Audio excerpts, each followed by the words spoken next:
This is the story of a girl who disappeared before anyone realized she was in danger. No struggle, no crime scene. No missing person report at first, because someone erased her life, step by step, while she was still alive. Her name was Emily Carter. Emily lived in a quiet American city where nothing ever made the news.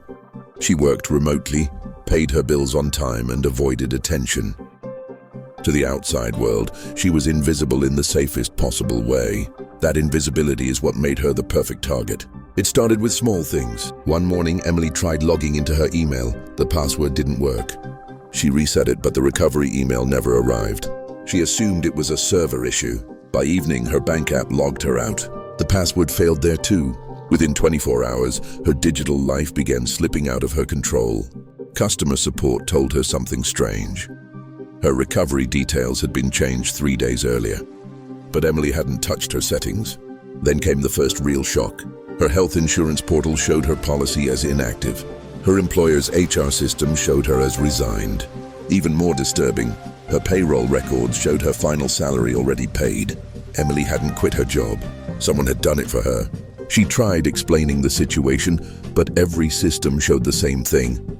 According to the records, Emily Carter no longer existed as an active person. Her apartment keycard stopped working. Her phone carrier suspended her number due to identity verification failure. Her credit score dropped overnight, not because of debt, but because her profile had been flagged as unverifiable. It was as if a silent hand was slowly deleting her from reality. Emily went to the police. The officer listened politely, checked her ID, and frowned. Her driver's license number didn't match any active database. The officer asked a question that chilled her. "Are you sure you're the person listed on this ID?" Emily laughed nervously. Then she realized he wasn't joking. That night, she searched her name online. Social media profiles gone, old photos removed. Even cached pages showed errors. Someone wasn't stalking her. Someone was rewriting her existence. At 2:13 a.m., Emily received a message from an unknown number. "If no one believes you exist, how long do you think you'll survive?" That was the moment Emily understood something terrifying. This wasn't identity theft, this was pre-crime. Someone was preparing the world for her disappearance before she ever went missing. And the worst part, whoever was doing this knew exactly how every system worked. Because the erasing had only just begun. When the task force tried to track Lily Carter's last movements, they found something impossible.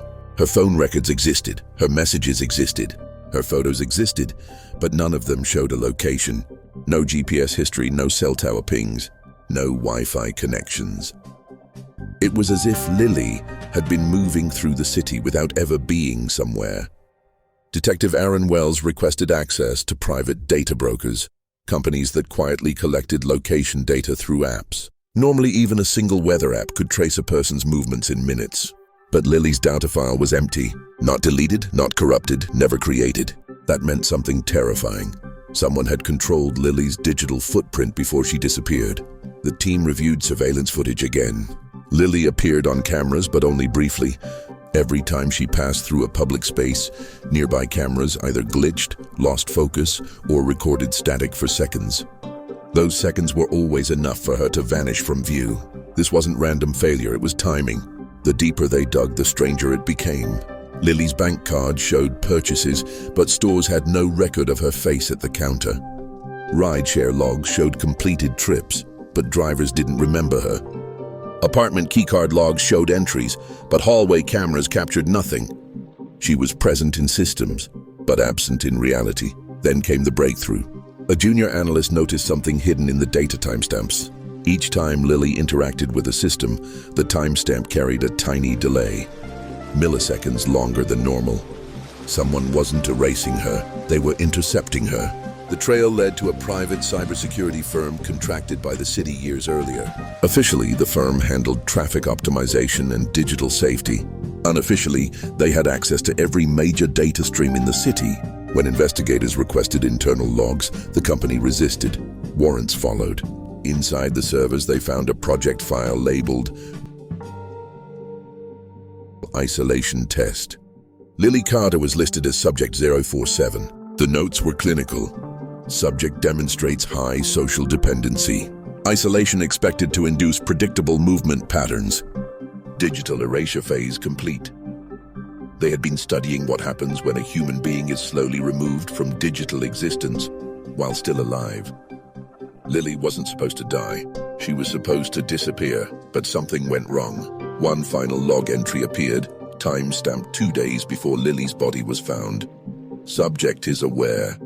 Termination risk elevated. And below it, one line that chilled everyone in the room. Erase physical presence. The system didn't kill her. That was the most terrifying truth Detective Mara Collins finally understood. It removed her first. Every record connected to Lily Grayson had been quietly altered weeks before her disappearance. School attendance logs showed she had transferred. Medical databases listed her as inactive. Her phone number had been reassigned. Even facial recognition systems flagged her as unverified. Lily was still alive, but to the world, she no longer existed. The breakthrough came when Mara discovered a pattern hidden inside the city's automated systems. Every erased identity shared one thing in common. They had been flagged by an experimental predictive risk algorithm used secretly by a private contractor working with local agencies. The algorithm wasn't meant to arrest people. It was meant to prevent future crimes by identifying individuals statistically likely to become victims. Lily had been labeled a high-risk endpoint. Someone believed she would die soon and decided to make that outcome inevitable. The killer was not a man in the shadows.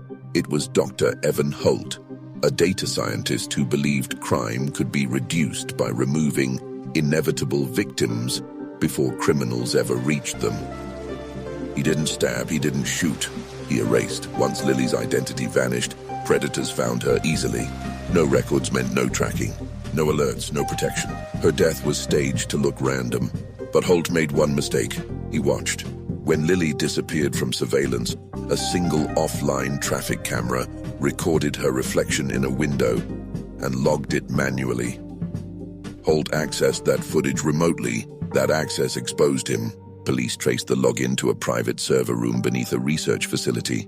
Inside, they found hundreds of profiles, erased people, some dead, some still alive, all marked as acceptable loss. Holt didn't run. He calmly told investigators, "I never touched them. I just removed the noise." In court, the evidence was overwhelming. The algorithm, the logs, the manipulated systems, Lily's erased existence was reconstructed piece by piece. Justice came late, but it came. Lily Grayson was restored in every database. Her name returned, her face recognized again. But the damage couldn't be undone. The case changed national law.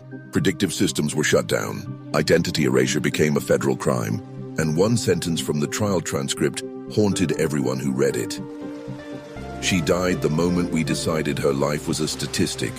If this story made you uneasy, it should. Because in a world run by systems, sometimes people don't get killed. They get deleted first.